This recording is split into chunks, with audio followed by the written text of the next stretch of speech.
ओम शांति। आज बाबा हमें कहते हैं, मीठे बच्चे, तुम अभी सत्य बाप के द्वारा सच्ची बातें सुन सोझरे में आए हो, तो तुम्हारा कर्तव्य है सबको अंधियारे से निकाल सोझरे में लाना। आगे बाबा कहते हैं, जब तुम बच्चे किसी को ज्ञान सुनाते हो तो कौन सी एक बात जरूर याद रखो, मुख से बार बार बाबा बाबा कहते रहो। इससे अपनापन समाप्त हो जाएगा, वर्षा भी याद रहेगा। बाबा कहने से सर्वव्यापी का ज्ञान पहले से ही खत्म हो जाता है। अगर कोई कहे भगवान सर्वव्यापी है तो बोलो, बाप सबके अंदर कैसे हो सकता है? सबके अंदर आत्मा व्यापक है, बाप व्यापक नहीं, क्योंकि बाप तो सदा सत्य है। सत्यम शिवम सुंदरम उसको कहते हैं। तो क्या हर मनुष्य में बाप व्यापक है? तो क्या सभी सत्यम शिवम सुंदरम है? लेकिन सबका स्वरूप अलग अलग है। आत्मा बाप का अंश है, लेकिन आत्मा भी बाप जैसी नहीं है, उसमें भी अंतर पड़ जाता है। क्योंकि वो आत्मा जब जन्म बाई जन्म शरीर धारण करती है तो अपनी शक्तियों को खो देती है। इसलिए आत्मा परमात्मा जैसी भी, रूप एक जैसा है, लेकिन शक्तियों में अंतर पड़ जाता है।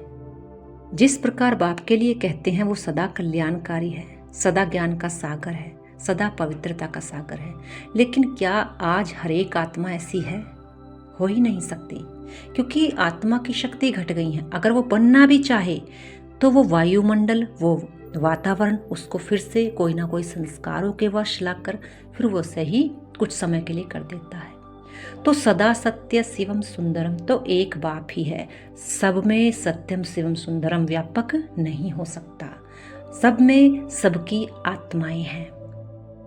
आज का गीत है, अंधेरे में है सब इंसान। आप कहते हैं सभी मनुष्य आत्माओं का दीपक बुझा हुआ है। मनुष्य मरते हैं तो 12 दिन दीवा जगाते हैं, लेकिन आत्मा का दीवा कभी बुझता नहीं। आत्मा अजर अमर अविनाशी है। शरीर बुझ जाता है, शरीर खत्म हो जाता है, लेकिन आत्मा को फिर से पुनर्जन्म, कुछ समय के बाद उसका पुनर्जन्म होता है।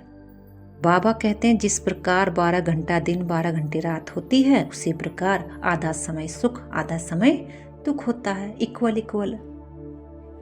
बाबा कहते हैं, शरीर के ऊपर टाइटल रखते हैं, मैं जज हूँ, मैं वकील हूँ, मैं कहते रहते, परंतु ये रोंग है। मैं और मेरा ये दो चीज है। आत्मा और शरीर दोनों जुड़ी हुई हैं। इसलिए कराने वाला करा रहा है।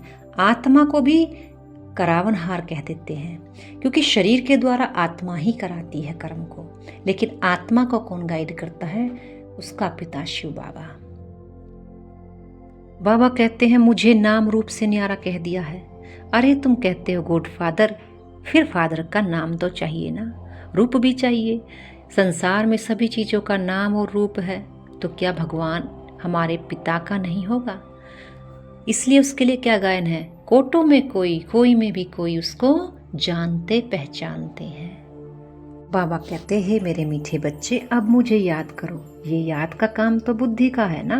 देह सही देख के सब संबंध छोड़ मामेकम याद करो, अर्थात एक मुझे याद करो, तो तुम्हें मुझसे मेरा वर्षा मिलेगा और तुम सुखी होना शुरू हो जाओगे, शांत रहना शुरू हो जाओगे। धारणा के बिंदु हैं, सिर पर जो पापों का बोझ है उसे योग अग्नि से भस्म करना है। बुद्धि से दे सही दे के सब संबंध छोड़ एक बाप को याद करना है। दूसरी पॉइंट, पुकारने व चिल्लाने के बजाय अपने शांत स्वधर्म में स्थित रहना है।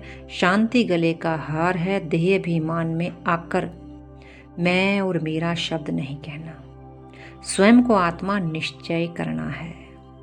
वरदान है, अपनी सतोगुणी दृष्टि द्वारा अन्य आत्माओं की दृष्टि वृत्ति का परिवर्तन करने वाले साक्षात्कार मूर्त भव।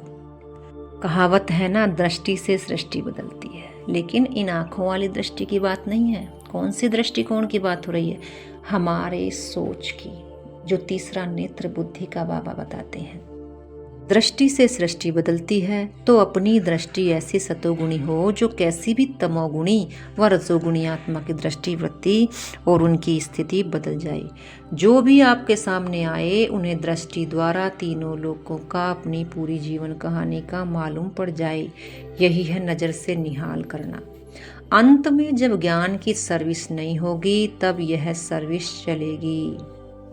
स्लोगन है, पवित्रता का प्रैक्टिकल स्वरूप सत्यता अर्थात दिव्यता है। पवित्रता कहाँ दिखाई देगी? सत्यता में और दिव्यता में, यानी गुणों में और सच्चाई में।